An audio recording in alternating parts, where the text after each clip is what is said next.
Should you contemplate selling your business before retirement age? So the majority of businesses that we sell are for people that are between 50 and 70 that are seeking to sell their business. However, there are certain situations where people are younger, where they've grown into a business, where they've built a business, where they've inherited a business, and they come to us and they say, Arthur, I feel like this chapter in life is ending and it may be opportune time to sell, but I'm not at retirement age. Does it make sense? And while the answer is a nuanced one, sometimes it is the case. And so today we want to walk through a handful of lenses to look at this analysis through that can assist in making these decisions. The first is consolidation of industry. So in every business, over time, there will be a consolidation of industry. And that's just the way things work. They start off as a cottage industry, a bunch of people doing a bunch of things.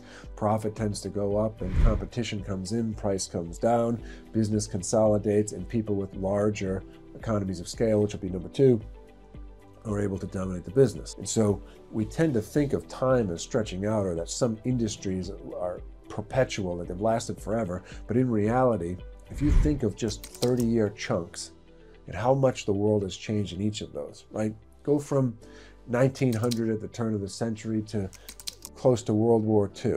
Meaningful differences in how things are done, right? I mean, just take the steel industry. You had Carnegie Steel turn into US Steel, and then take 30 years further in 1970, and the steel industry is gone. It's far and it's overseas.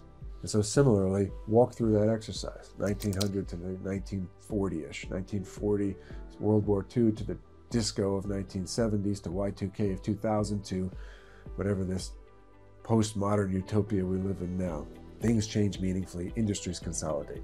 And therefore, number two is the economies of scale. If you were to find a river that had gold in it, and you were to go out and pan for gold every day and say, wow, this is wonderful, I've been able to find enough gold to buy stuff, you can rest assured that someone else is going to bring in a truck and machinery that does the same thing at scale. Right? And what does that allow them to do in any business? It allows them to pay more for customers. It allows them to pay less for their cost of goods sold, and ultimately allows them to be more competitive you pricing wise. And so again, if the business is consolidating, if you're seeing economies of scale that are difficult to compete against, then perhaps a third way to keep ahead of things, and this will be number three here, is innovation.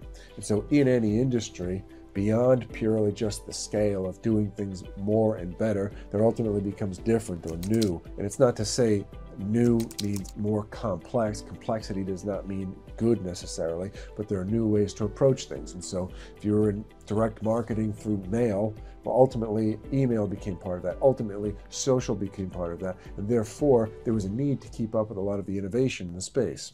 And this ties into our fourth component, and really how all of this comes together is the idea of obsession. In order to be good in business, you need to be obsessed with the thing that you do.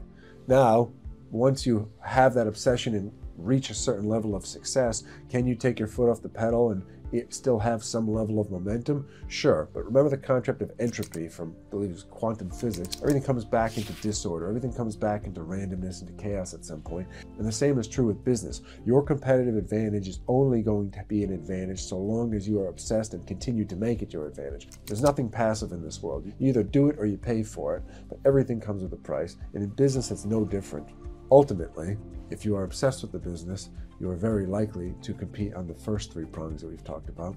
And if you're not obsessed with the business, then you're not going to.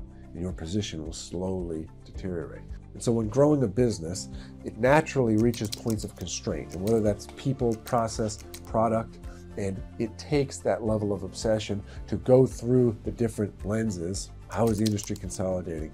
What economies of scale are available? What innovations are available? It takes that level of obsession to solve that next puzzle, to breach that next point of constraint, to grow the business to the next level. So what does this all mean? If you're 40 years old, you don't have that level of obsession anymore, and the business is at a very strong point, it may be a good time to monetize the situation. You say, well, what do I do the rest of my life? Well, what is the thing you're obsessed with? As people, we all have missions, we all have obsessions of some sort, and there's different seasons for different obsessions. Some of them may be business and a different business, and some of them may be things outside of business, but whatever it is, that's the thing you're going to be most inclined to be excellent at, because that's the thing you're willing to incur the pain to be excellent at. So grass is greenest where you water it in many ways. As such, to answer the question that comes to us often, should I sell my business before retirement age?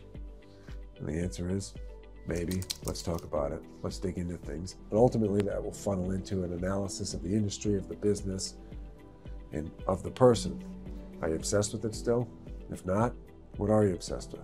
Well, perhaps we can help you solve A by selling the business so you can spend more time on B. And that's the thought for today. Hope the week continues to go well for everyone. Keep pushing forward. God bless. See everyone next time.